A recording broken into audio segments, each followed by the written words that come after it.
SSLC PU ಪರೀಕ್ಷೆ ಬರೆದ 180 ಕೈದಿಗಳು pass. ಏಕಕಾಲಕ್ಕೆ 6 ಮಕ್ಕಳಿಗೆ ಜನ್ಮ ನೀಡಿದ ಮಹಾತಾಯಿ. ಈ ಎಲ್ಲ ಸುದ್ದಿಯನ್ನ ನೋಡೋಣ ದೇಶ ವಿದೇಶ ನ್ಯೂಸ್ ಟಾಪ್ 9 ನಲ್ಲಿ.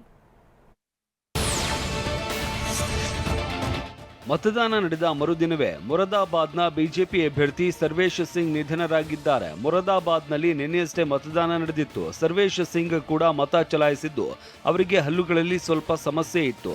ಇದಕ್ಕೆ ಚಿಕಿತ್ಸೆ ಪಡಿತಾ ಇದ್ರು. ಆನಂತರ ಸಮಸ್ಯೆ ಉಲ್ಬಣಿಸಿದಾಗ ಚಿಕಿತ್ಸೆ ಪಡೆಯುವುದಕ್ಕೆ ದೆಹಲಿ ಏಮ್ಸ್ಗೆ ತೆರಳಿದ್ದರು. ಅಲ್ಲಿ ಅವರಿಗೆ ಹೃದಯಾಘಾತವಾಗಿದೆ.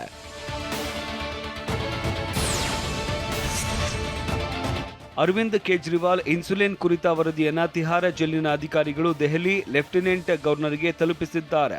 ಕೇಜ್ರಿವಾಲ್ ತಾವು ಬಂಧನಕ್ಕೆ ಒಳಗಾಗುವ ಹಲವು ತಿಂಗಳ ಹಿಂದೆನೆ ಇನ್ಸುಲಿನ್ ತೆಗೆದುಕೊಳ್ಳುವುದನ್ನು ನಿಲ್ಲಿಸಿದ್ರು.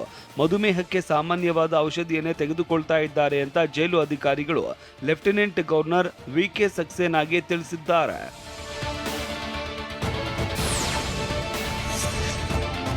ದೆಹಲಿ ಸಿಎಂ ಕೇಜ್ರಿವಾಲ್ ಆರೋಗ್ಯದ ಕುರಿತು ಜೈಲು ಅಧಿಕಾರಿಗಳು ನಿಮ್ಮ ಉಬ್ಬಿದ ರಕ್ತನಾಳಗಳ ಸಮಸ್ಯೆಗೆ ಎವಿಸ್ ಆಸ್ಪತ್ರೆಯಲ್ಲಿ ಕೇವಲ 30 ನಿಮಿಷದ ಲೇಸರ್ ಚಿಕಿತ್ಸೆಯೊಂದಿಗೆ ಮುಕ್ತಿ ಹೊಂದಬಹುದು. ಹೆಚ್ಚಿನ ವಿವರಗಳಿಗಾಗಿ ಸಂಪರ್ಕಿಸಿ 8088837300. ವರದಿ ಷಡ್ಯಂತ್ರದಿಂದ ಕೂಡಿದೆ ಅಂತ ಆಪ್ ನಾಯಕರು ಆರೋಪಿಸಿದ್ದಾರೆ. ಕೇಜ್ರಿವಾಲ್ಗೆ ಇನ್ಸುಲಿನ್ ತೆಗೆದುಕೊಳ್ಳುವುದಕ್ಕೆ ಯಾಕೆ ಅನುಮತಿ ನೀಡ್ತಾ ಇಲ್ಲ? ಸಿಎಂ ಕೇಜ್ರಿವಾಲ್ ಕೊಲೆ ಮಾಡೋದಕ್ಕೆ ಷಡ್ಯಂತ್ರ ಮಾಡಲಾಗ್ತಾ ಇದೆ ಅಂತ ಆಪ್ ಸಚಿವಿ ಆತಿಶಿ ಸೇರಿದಂತೆ ಇತರರು ಗಂಭೀರ ಆರೋಪ ಮಾಡಿದ್ದಾರೆ.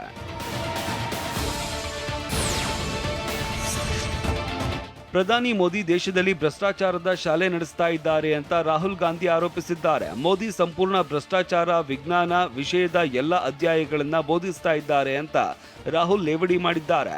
ಸಾಮಾಜಿಕ ಜಾಲತಾಣ ಎಕ್ಸ್ ವೇದಿಕೆಯಲ್ಲಿ ರಾಹುಲ್ ಚುನಾವಣಾ ಬಾಂಡ್ ವಿಷಯದ ಕುರಿತು ಬಿಜೆಪಿಯನ್ನ ತರಾಟೆಗೆ ತೆಗೆದುಕೊಂಡಿದ್ದಾರೆ.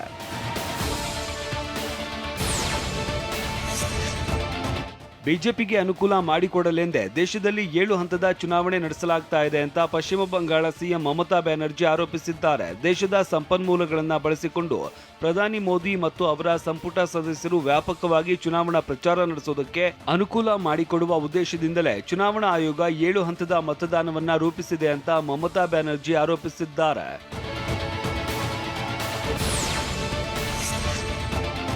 ಉತ್ತರ ಪ್ರದೇಶದಲ್ಲಿ ಎಸ್ಎಸ್ಎಲ್ಸಿ ದ್ವಿತೀಯ ಪಿಯುಸಿ ಪರೀಕ್ಷೆ ಬರೆದ ಸುಮಾರು 180 ಕೈದಿಗಳು ತೇರ್ಗಡೆ ಹೊಂದಿದ್ದಾರೆ. ನಿನ್ನೆ ಫಲಿತಾಂಶ ಪ್ರಕಟವಾಗಿದ್ದು ಉತ್ತರ ಪ್ರದೇಶದ 30 ಜಿಲ್ಲೆಗಳ ವಿವಿಧ ಜೈಲುಗಳಲ್ಲಿ ಇದ್ದ ಹಲವು ಕೈದಿಗಳು ಪರೀಕ್ಷೆ ತೆಗೆದುಕೊಂಡಿದ್ರು.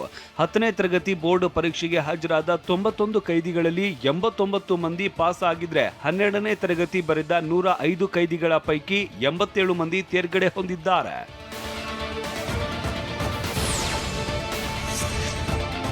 ಮಹಿಳೆಯೊಬ್ಬಳು ಏಕಕಾಲಕ್ಕೆ 6 ಮಕ್ಕಳಿಗೆ ಜನ್ಮ ನೀಡಿದ್ದಾಳೆ. ಪಾಕಿಸ್ತಾನದ ಪಾಲವಿಂಡದಲ್ಲಿ ಇಂತಹ ಅಚ್ಚರಿ ನಡೆದಿದೆ. 6 ಶಿಶುಗಳ ಆರೋಗ್ಯ ಉತ್ತಮವಾಗಿದ್ದು ಈ ಘಟನೆ ವೈದ್ಯ ಲೋಕವನ್ನೇ ನಿಬ್ಬೆರಗಾಗಿಸಿದೆ. 27 ವರ್ಷದ ಜೀನತ್ ಎಂಬಾಕೆ 4 ಗಂಡು ಮತ್ತು 2 ಹೆಣ್ಣು ಶಿಶುಗಳಿಗೆ ಜನ್ಮ ನೀಡಿದ್ದಾಳೆ. 1 ಗಂಟೆಯ ಅವಧಿಯೊಳಗೆ 6 ಮಕ್ಕಳಿಗೆ ಜನ್ಮ ನೀಡಿದ್ದಾಳೆ ಅಂತ ವರದಿಯಾಗಿದೆ.